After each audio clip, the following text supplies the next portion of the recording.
welcome back to Fangame Marathon. More I Want to Be the Guy stuff with Untitled Needle Game. We got Popop running it with commentary from cLOUDDEAD. Hey. Yeah, so this is Untitled Needle Game. It's certainly something. I'll give it that. It basically just takes gimmick needle and then just pushes it as far as it can. And yeah, this game has some content to offer. It was well, are we starting now or? Yeah, you can feel free to count it down, and I'll just get the timer going. All right, so I'm going in. Well, let's kick it off. I'm going in 3, 2, 1. So yeah, I made this game back in from October to late November, and it's inspired by a Kaizo Mario World ROM called Casio Mario World, which is commonly considered to be the hardest RTA viable ROM hack. And I just took a lot of inspiration from the song choice and theming of that game for this. Yeah, so this game is actually crazy. So I'm gonna start off with the moving killer block stage, as you can see in this general vicinity through the hosiery. This is what I personally believe to be the hardest stage execution wise. It's yeah. I think this is one of the more nerve-wracking stages, just because it's really long, and kind of a lot of the hard stuff is on the second and fourth screens. Yeah. This whole segment is actually absurd, and if I first try it, it's because I've practiced it so much that I'm good at it now. But originally I was really bad at it. Yeah, this was actually the first stage I made for the game, just at all. It used to be a little easier, mostly the second screen was a lot easier, and I just kind of considered it in my head to be the easiest stage, which then no one else thought it was, and I agree with that now. It's definitely not the easiest stage, but my strats, no. What I'm doing at the start here is just a fast cycle, because usually you're supposed to wait this out. Hold on. This cycle you're supposed to wait out, but I just go instantly. Sometimes it works, sometimes I'm just too slow. Sometimes I'm too fast. There's a 2-frame window to get in there. Not really, it's more like a 3 or so. Yeah, this is kind of, even though I don't think it's the hardest, it's one of the run killer stages, just because of how long it takes to get to the end, and it's not the most consistent to execute. So if you check any of Pop's other speedruns of this, you'll always see him starting with this stage, just because getting past this is kind of alright, we have a run now. It's getting past this and the stage I do after this, which is gonna be Be Real, but we'll see that later.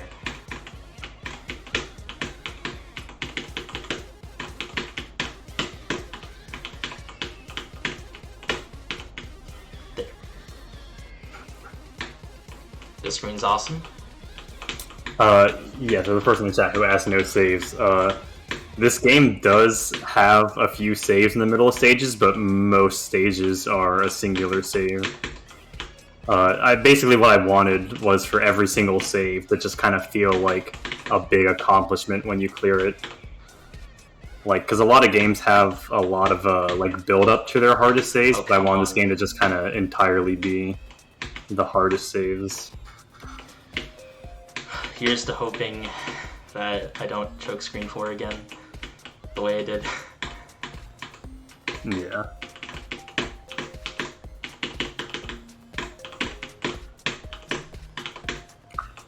It was actually kind of fun because there's a sign in the hub that says, if you save in the middle of a stage and you back out, your progress will still be saved, so you can go back later. But it's a lot of people on their first time playing the game were is this a joke, or are there no saves? Because they would just go to all the stages that didn't have a midway save, and they just thought it was a troll or something.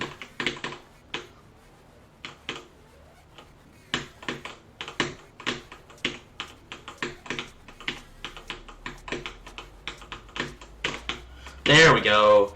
Yeah, and that's just like a little like funny thing I did there. I was like, I'll just keep the warp on this screen invisible and off screen, so like looking at it, it looks like you might have to do more, and then like the warp effect kicks in and you kind of get to relieve, or like get a bit of relief knowing it's over. Yeah, this stage is Be Real, and it features quite possibly one of the more iconic songs. Simply because it repeats I don't know if I'm being gaslit, but it feels like it repeats every 10 seconds, but I have no clue.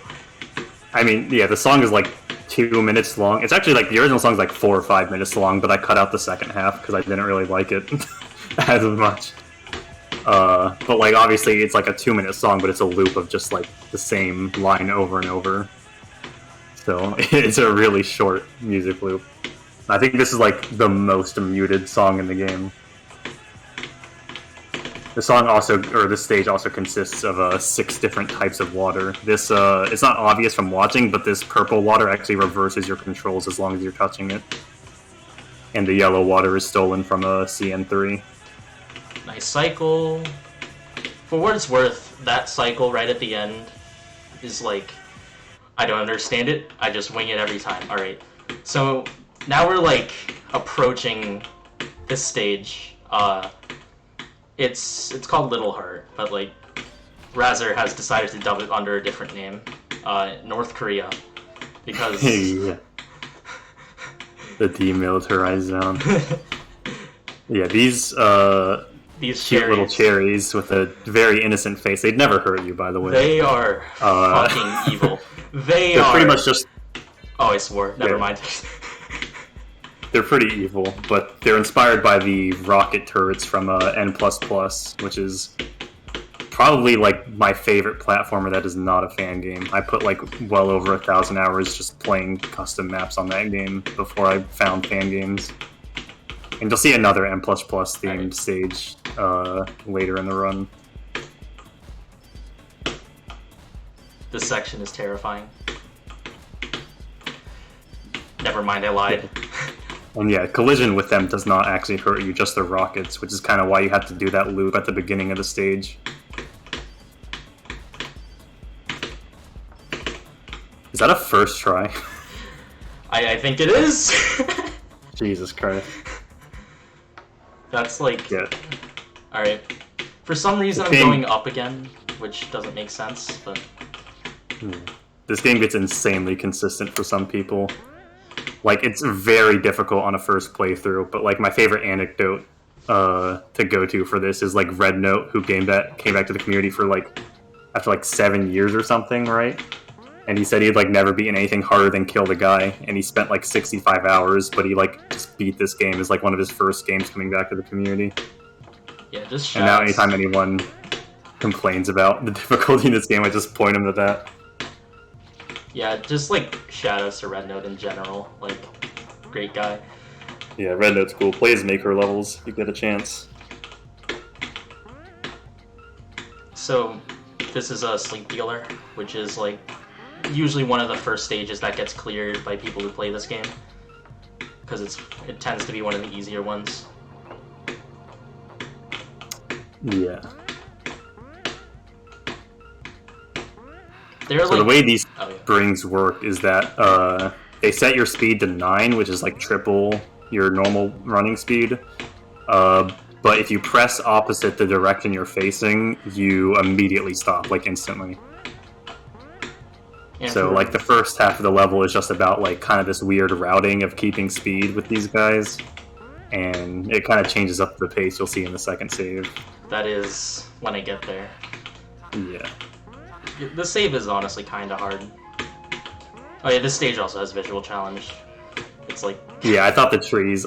So like another thing with this game is like, because it was inspired by a Mario ROM hack, and like a lot of Mario ROM hacks just kind of reuse SMW graphics instead of adding anything new. They just kind of like palette swap stuff and they make like really good use out of making like unique looking stages out of just the default palette swapped Mario World graphics.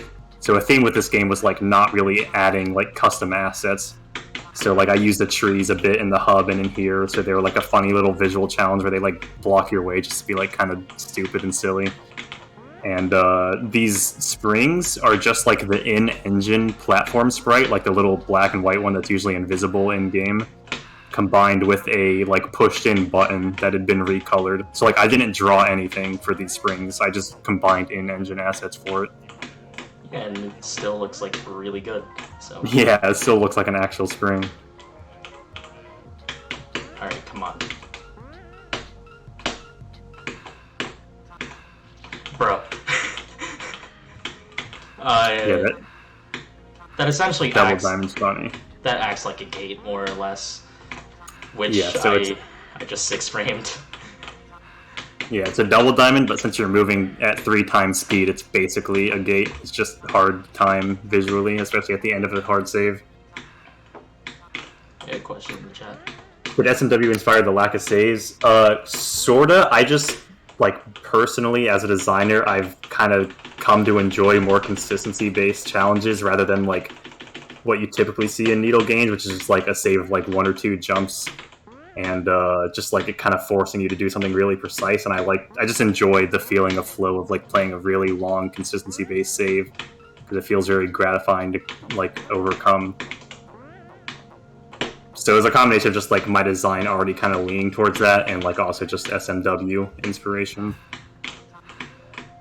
I'm getting owned right now. Usually this save doesn't actually take this long, but whatever happens, happens. I mean, hey, I got a first try level heart, so, like, crazy. Yeah. Like, I didn't really say much about it, because he, like, first tried it, but, like, Little Heart is, like, pretty commonly considered to be, like, by far the hardest stage in the game. That is, until you get really good at it and find all the good strats. Because most people have absolutely zero clue how to do the ending. Myself included. But, like, I worked out an insane strat for... Oh, hold on. Yes! Nice. Yeah, the save is also, like, kind of hidden behind the tree there. It used to be even more hidden, like, only a couple pixels was sticking out, but then one of my playtesters missed it, and I was like, okay, I would be really mad if someone quit the game because they didn't see that and just thought the game was too hard. Alright, this save introduces the green springs, but they were actually already introduced by a sign that I didn't read. Yeah. The only difference... But the green springs... Yeah. They only give you your double jump back. Yeah, they work basically like a jump refresher, kinda. But they only give your double jump back, like, when you actually hit it, like, and they bounce you. Like, you can't just, like, sit on the spring and jump forever like it's Water 3 or something. Yeah, you have to, like, actually bounce off of it for it to count. Here I'm not holding any directional buttons at all, which actually just makes this the easiest thing ever. Because directional buttons are, like, not actually required. Yeah, most of the time you're, like, intended to be, like, neutraling. Like, you're not supposed to be pressing left or right when moving from the spring. You're just supposed to kind of slide around. Which makes that section a lot more intuitive if you're already doing that. And this whole save is kind of based around, like, the first part of the save is based around, like, the kind of instant stop. At least for that, like, first jump.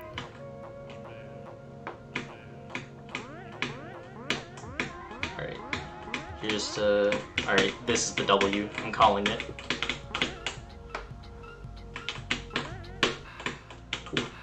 What did I say? Yeah, and that final jump is, like, actually pretty simple. Like, it's not super hard, but because of the way I placed the warp, it kind of always feels like you barely made it. But, like, if you hit the spring, it's pretty hard to actually miss it. I just realized I missed the save, but it doesn't matter anyway. So yeah, this is the other N++ themed level I mentioned earlier. Yeah. You have these little follower kids which repeat your exact movements, and each of them is 2 seconds behind the previous one. 2 seconds? So this is like kind of a puzzle stage where you have to like figure out, okay, how can I get the most, how can I waste the most time down here? Because that little 2-block corridor at the top that the kids are walking through, like there's no way to like pass them in there. Like you have to wait till they're all out. This stage is partially dubbed the Breaking Bad stage for reasons that I... Yeah, because of the green squares in the background. There's been a lot of really funny like meme edit images of this game, like the Walter cube in the trophy room. Yeah. when like practicing for FM, I was like so scared for this run because like I wasn't really getting good times, but then I just like played it more and I was like, oh, I'm getting good time. Damn it. Yeah, it was funny checking Pop's like training progress every once in a while because he would post like still a good time, but like maybe one that was a little close to estimate and be like, I don't know, I'm feeling a little unconfident. And then like the next day he would post like, oh, I got a new world record. Yeah. I got the damn world record somehow while like practicing. However, I didn't record because I didn't think it would come on. I didn't think it would be a record. Yeah, that double diagonal's a little mean, but it's supposed to create. It's fine, I think. But it's the whole point of it is just to create tension for what comes after. Yeah, because like you see the double diagonal, it's like surely there's there's more. But like that's a common trope with this game. It's just like everything is longer than you expect it to be. There it is. So this whole screen just has this whole build-up of like pretty much just walking to this one gate to give you like some time to think like, okay, I have to go down here and hit this trigger after this gate. How exactly do I need to approach this so I can, go back through the gate in one piece with all these kids following me? 2, 3, 4, 1. Wait. Jump over. Yup. Okay, wait here. Nice.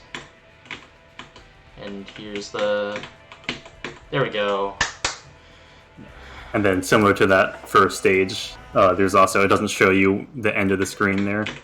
Alright, so that's hub 1. If all goes according to plan, that's like probably 15 minutes. Might be closer to 20 considering how long I chose some other stuff. So this next stage... No, you're doing better than that. Oh, I am? Wait. Yeah, you're right. It's like, well, I mean, I'm looking on stream, it's like 16:20. Oh, that's pretty nice. So this stage, I now actually consider to be probably the second hardest. And it's not because my intro strat. That strat just works. I don't know how or why, it just does. Yes, there's a couple weird things to explain with this. So, if you've seen the 3D kid or the fence kid from Morning Dew, where you can grow and shrink, or go into the background and foreground, this is the exact code stolen from Morning Dew. And instead of just giving the player control, I just put your value of growth on a sine wave. And that first jump, in case we ever get to see it again, you notice it looked like Pop's triple jumping here. I'm B-hopping. That's because there's some very weird collision bug with Geo's code, and you can just kind of single jump off that block with the up spike on it. I don't know why, I couldn't figure out how to fix it, and I was like, no one will find it in game. And then basically everyone did, and it's actually extremely consistent. Yeah, it's actually insane how consistent it is for some reason. Also, if you see that double invert jump right at the end, that's insane. Yeah. You can pretty much full jump it and then do a whatever jump for it, but because your physics or how fast you jump and how fast you fall are determined by your size, it's just a matter of you have to computing a feel for it. You have to figure out a strat that was not good. Yeah, and I give you this platform here so you can stall forever and try and figure out when to go. Like that. Honestly, Canis, I wouldn't necessarily say it's the perfect speedrun game, but it's really good. Yeah. So actually, I guess something interesting is the whole hub and all the platforming in the hub used to not exist, and it was just going to be a menu you selected stages from, and then I last minute added that hub. But the whole reason for even having a hub and a selectable stage list was just to make speedrunning more convenient, so you could choose the stages to go in what order. So you could kind of knock out the hard stuff first at the beginning of the speedrun. You don't have full control because certain parts of the hub are blocked off until you've cleared like X number of stages. Like you need to clear 2 before you can move to the second tier, and then 5 before you can move on to the last tier. So this is up. It's the closest thing to J-Tool Needle in this game. Yeah, this is like by far the most like needly stage in this game. With the exception of the first screen, I think, but yeah. Even the first screen still has some wacky spikes. Like, I think if you were to have never played a fan game before, coming into this game, this would probably be the hardest stage for you. But for the average fan game player, this is going to be, like, one of the easiest ones, just because, like, it's familiar stuff, mostly. The only gimmick here is these green platforms, which, if you've ever played a Wolfie game, you know what they do. They just auto-jump you, basically. Bounce blocks. Yeah.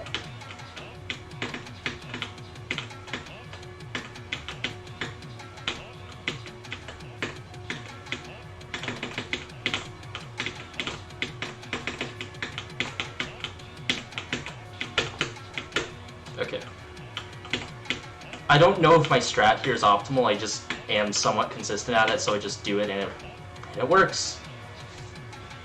So, yeah, that's up. You'll notice that these stages tend to be more of a breeze. That's mostly because, yeah, I've been through the hardest stages so far. I mean, you're still a child soldier. I mean, Child Soldier is extremely consistent. Like, okay, so now I'm like entering into this cycle fiesta right here. It's like, yeah. This is Power of Persuasion, which is inspired a lot from, you know, the stage in, you know. Yeah, Casio. Well, 1, 2, I think this is the wrong cycle. It's the wrong cycle.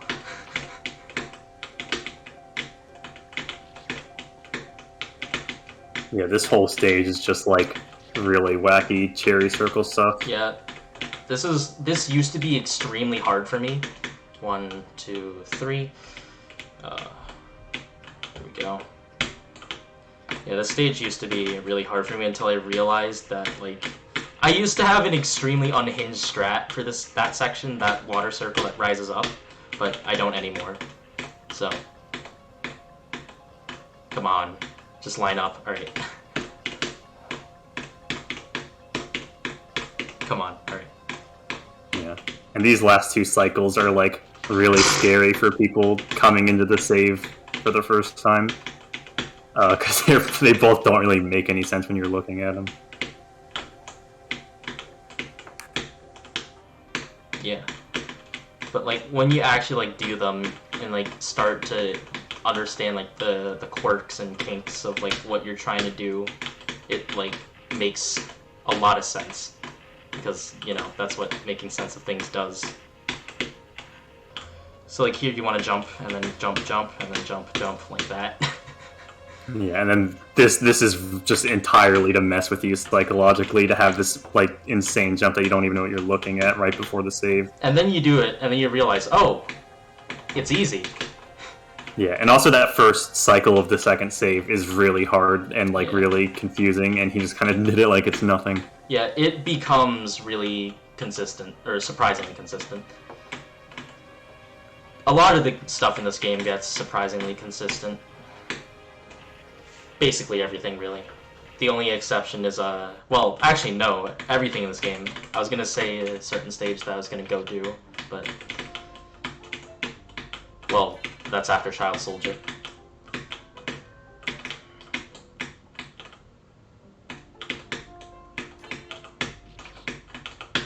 Where are you even headed next? Child Soldier. Okay. Yeah, this save is probably, like, one of my favorites in the game. Yeah, it's probably my favorite as like while making it, and it was also the second stage I made, and it's like completely different from Through the Hosier. Yeah, this stage is just clean and like really good. Yeah, so these shoot refreshers are just like the CN3 ones. They switch which one is like shootable every time you use them, and those blocks, every time you press Z, which is just, you know, shooting, they toggle between which ones are active. Basically, this whole stage is themed around like pressing the shoot button. Yeah, it really like tests your ability. Like, you know what? Just for the sake of FM, I'm gonna do the unhinged strat. Yeah, I hate that strat so much. You're supposed to just full jump from the block, and it pretty much perfectly places you inside that like heavily nerfed diamond, if you want to call it that. Also, these little like translucent box buttons, those kill you if you shoot them, in case you were wondering.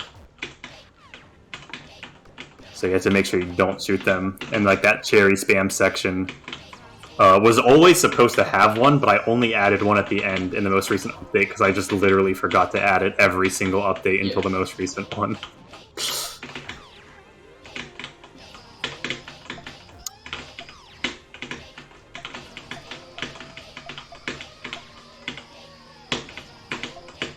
No! Come on! Told you that strat's bad. Nah, it's just I screwed up the D jump. It's perfectly fine, to be honest, but the other strat's easier. Come on. There's like a lot of stories about like stages in this game. You have like several people in Little Heart, like they almost lost it completely on the gate section. Like, you had one of the testers, Mark, I believe, like write several paragraphs about game design. Mark sent me okay, so Mark, who is one of the playtesters, Gathir and Mark were the playtesters, and thank God for them, because they really made the game a lot better than it would have been if no one tested it. This game would have been a lot harder if it was just me. Mark sent me a very, very long rant about the Little Heart stage because of the gate section, basically calling it the worst thing he'd ever played, and told me to change the gates. So I sent him a screenshot of like in Game Maker where I changed all the gates to like B-planes or something, which is like obviously not possible, and he got mad about it. And then later he kept playing it and he cleared it and he gave him like a whole epiphany on game design, and it like completely changes like whole worldview. Yeah. And now he loves that stage. It like really which is like makes you pretty think. awesome. Like it quite really makes you think. Alright. Let's hit this jump this time. There we go. One of my like main focuses with this game was designing around what the blind experience would be like, which is why there's so many like sort of like psychological tricks, I guess, if you want to call them that. Such as this 14. Yeah, this section right here is really mean. So originally you only had to do 8, but then I found out you could shoot 2 buttons in one jump, so then I made it 12, and then in a later update I decided it was too easy and buffed it, and no one liked that. However, I'm fine. Also, congrats on the maze. Oh yeah, the ending's like extremely nerve-wracking. On my first clear of that, I was like genuinely terrified, so I opened up iWannaMaker and rebuilt the section. Alright, so this next stage is like the last thing, yeah. Yeah. Also, Baron, if you do the 4.5, it activates a trigger which just stops you from being able to complete the level. That's the hinge. Alright, so if you like look at this, you might notice something. Yeah, so this first really fast cherry circle, which is probably too fast for the stream quality to even show with the FPS. Yeah. You can pass it. It was actually this fast on accident. It's not supposed to be this fast, but when I put it, I just kind of tried it as a joke and found out it was possible. Alright, all you need to see... Yeah. Yeah, and there is a consistent strat. There is genuinely a consistent strat for that. If you press R and 2 buttons on the saved frame, if you like save in the right spot, yeah. This stage is the L Needle stage. That's all you need to know. Yeah, this is directly inspired by Roka's Needle, because I was just kind of obsessed with like how unique and creative their needle is with all their moving objects and cherry circles.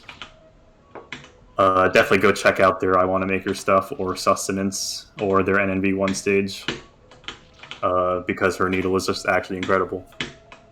But yeah, this is like the most short save stuff in the game. Like, there's pretty much nothing else you'll find that's like in the game that's this short in terms of save length. Oh yeah, fun fact, my strat for this, I am 99% sure is VLine dependent.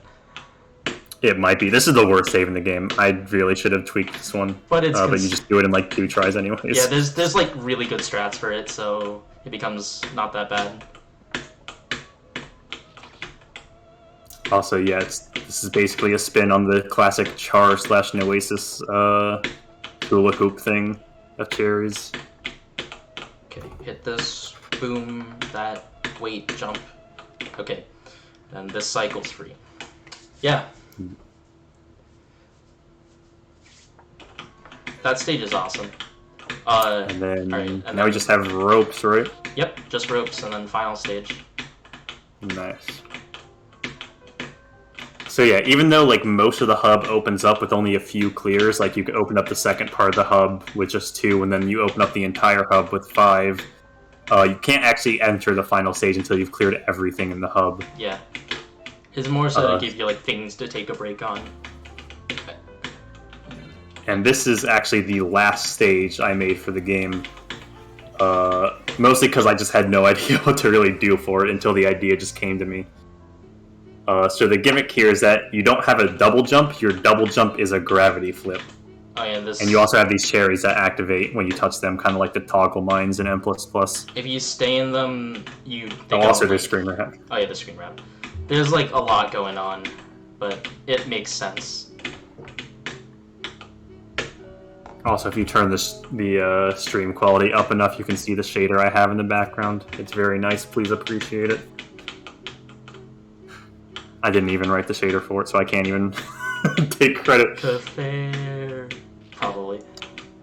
Cather just helped me with importing it and getting it working. I don't even think Cather wrote it, honestly. I think he got it somewhere, I don't remember. But yeah, this stage is like kind of a puzzle/maze on like where to go, because like it's kind of open-ended, but there's only one route you can take and actually beat it. I screwed up. I stuttered when I shouldn't have. Originally, the stage was going to be like all 4 gravities, like sideways gravity, and have like push blocks, like Wonderful Area of CN3. And it would have like push blocks with all 4 gravities as well, and it would just be like some really obscure puzzle. But at some point, without realizing it, I broke the sideways gravity in Red Batnik engine, and this is like an old version of Red Batnik engine, like before it went public. So it was definitely not as polished as the current version of RBN engine. And I didn't know how to fix gravity because I just broke it, and I was like, alright, whatever, I just won't be sideways gravity. That diagonal, by the way, is probably the hardest jump of the entire screen. Or the moving diagonal, but I don't know if you can tell if it's a diagonal because it's on the edge of the screen. Yeah, there's a copy of the diagonal like off screen up top, so you can still see the drop shadow from it. But yeah. Yeah, it's like actually unhinged. Yeah, you just need to like pull it off probably soon, preferably soon, actually. Yeah, there used to be a 1-frame skip that you could like skip basically the entire stage with. It was awesome. But it got patched, so. Yeah, the 1-frame skip is like, I think it's actually still possible, but now it's like really precise on the way back, even if you pull it off. Yeah. There we go. Yes. Whew.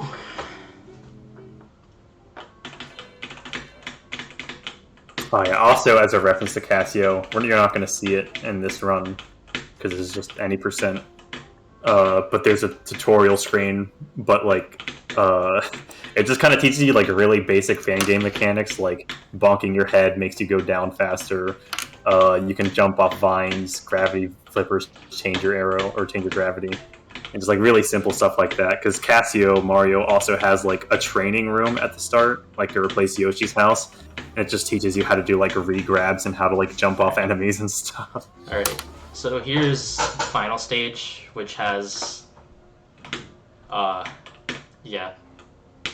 So this beast of a save starts off with like just, you would expect it to just be like, I don't know, keep the same visual consistency throughout. I mean, it's like 3 jumps. It's right there. Look, I'm you done. beat it.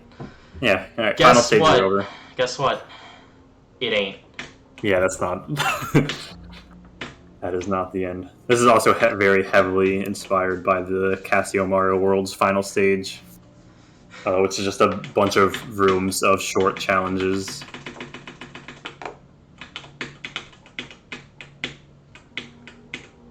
Yeah.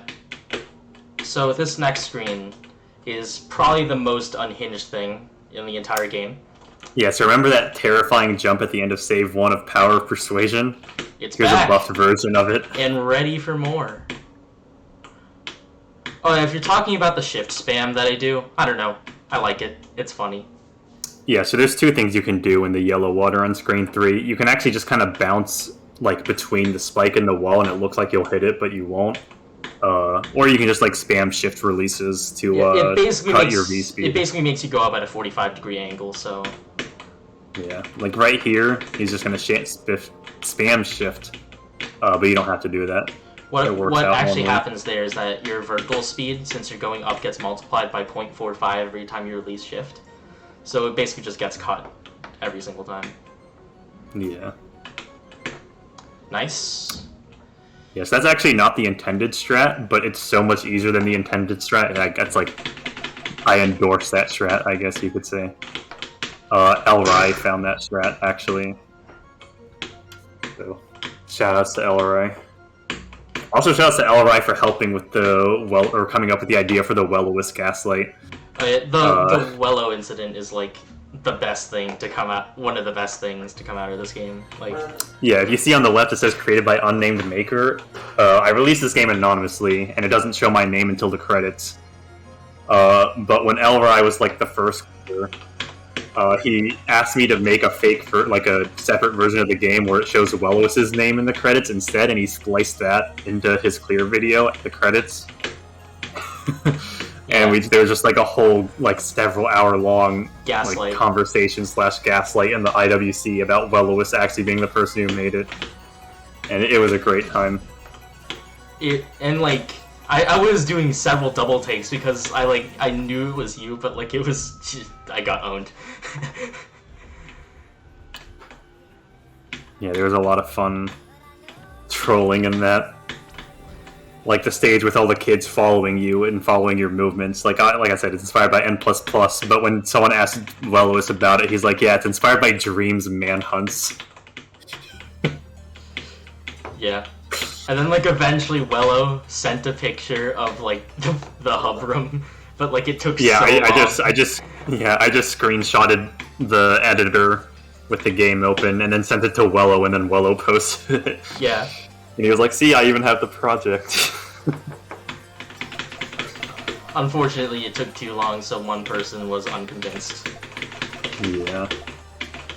This next screen's based. So this room with the shoot refreshers and one room you'll see later weren't in this stage originally, but I decided the final stage was too easy, so I added 2 screens to it.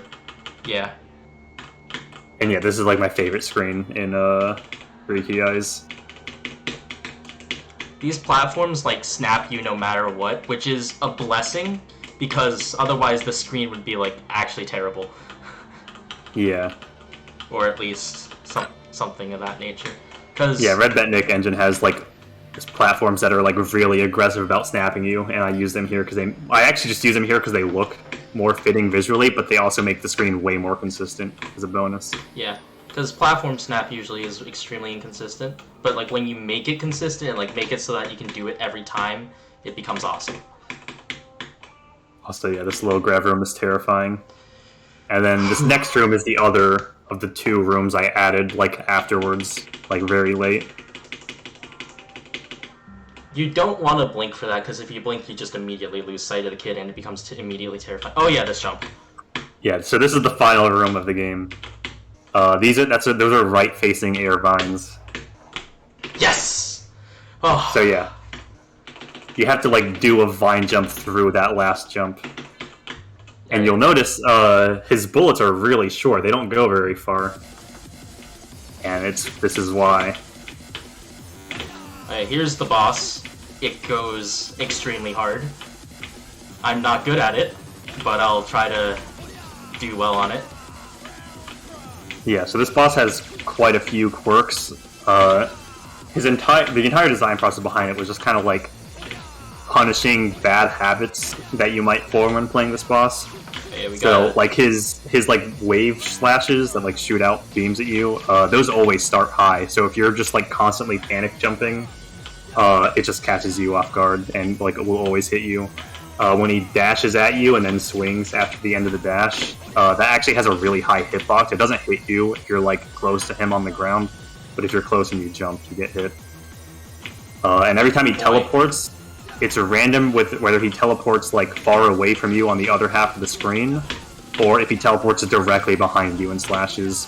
But if you pay enough attention, you can learn that anytime anytime he teleports, you can just walk towards him and you'll be safe. Because he'll never like insta-gib teleport onto you, other than like teleporting behind you, but you can always just walk towards where he was teleporting from and it never kills you. Oh yeah, we have a question from Canis. Oh, I missed it. Why specifically the Colonel? Why Colonel? One, I got to tell everyone there was a Colonel fight at the end of the game, which I did in the Fangame tourney, or the I Want a Tourney server. Because obviously, like, we have Colonels. Usually that means, like, an avoidance garage. Because of whatever his name is. I don't remember his name. But the main reason was because this boss means a lot to me. Because he's from Mega Man X4, which was like my favorite game as a kid. I played it all the time because we had a PlayStation, and I could never get past the fight with him in. Bro, stop trolling! I can't remember the name of that stage. It's like right before you get to the final stages of the game. You fight the Colonel before they like retreat into space, and I could never beat this boss. It was so hard.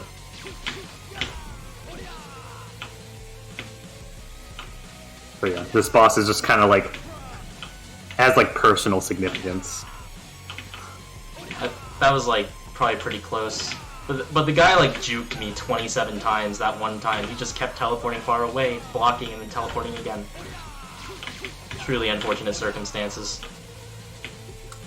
Yeah, actually, like maneuvering around his attacks isn't what's hard. It's just like when you're first learning how he works, it's just like mentally reacting to what he's doing and knowing how to respond to what he's doing. It almost feels like a puzzle game, not like traditional puzzle games, but like Tetris and Puyo Puyo, how you just have to like constantly keep your mind engaged and like know what to do next instead of like, kind of having a brain moment. So this boss fight is kind of like that, where you're constantly having to read him and know what he's doing and react accordingly. That was a pretty sketch hit, but I'll take it. And also, just because this is the final boss of a game that's heavily designed around the blind experience, I didn't want to tell you how much HP he has, because I want it to just kind of feel like a potentially like unwinnable battle against just like really aggressive enemy, and then when you finally do it, it's like, oh, holy shit, I did it. Yeah, just like that. Yeah, just like that. Yeah. So that's the game. Yeah. By Cloud. I was like, what? 37? 30? No, like 42 minutes. Something. Okay. Yeah. Underestimate. Hey. Yeah, underestimate. I would show off the extra content, but I don't think there's time. No. I do want to sit through the credits, though. Because there's something in there. There it is. There's something in there. Oh, yeah, yeah. If we have time, let's sit through the entire credits, because there's a certain... So Cloud specifically compiled an FM version. Yeah, this is... There's a few things different. But like... Also, we can just shout out. Shout-outs to like... Yeah. Basically this game. Yeah, you're famous. Name the game live on stream.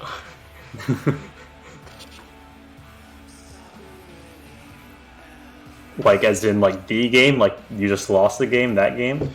No! Is that what you're talking about, Galaxy? No! I was on like a 3-day streak. What?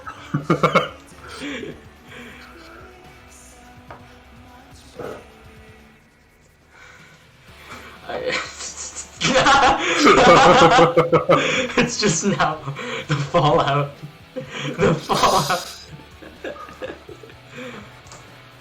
Twitch chat. Yeah, I've been getting got by this like several times in the past couple days, so I don't even have a streak to lose. Yeah. Also, yeah, you can see here with the music, the name of every stage was just the name of the song that was used there. Yeah. Just for that, I'm putting my rating back to it too. Okay. No. Alright. Alright, yeah. Yeah, so the game just goes hard.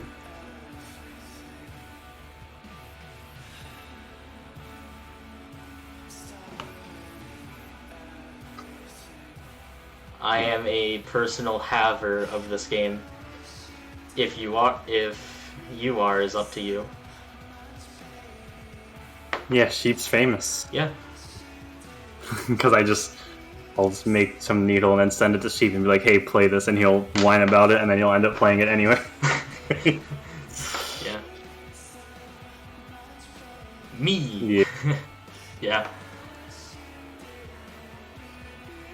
Alright. And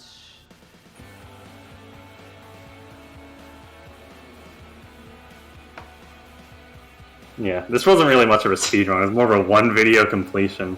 A speedrun would have been the game completed without any deaths, failed jumps, or stopping. I have to give that this is impressive, but it's not a good speedrun, Pop. yeah, I feel you.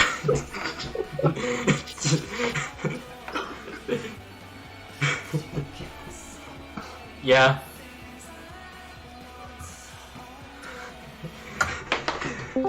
Alright. Alright. So there's the game. Yeah. Thanks for watching. Have a good night, and continue watching. Be there for the avoidance tournament. It will be good. Thanks for the run. Good stuff. All right. Underestimate and fantastic, and it's always impressive to watch flying through a game like that. So good stuff. All right. Up next, we have a Banjo-Kazooie ROM hack, actually, known as How the Grunch Stole Christmas. So we're going to transition over and get that set up. So hang tight, and we'll have that real soon.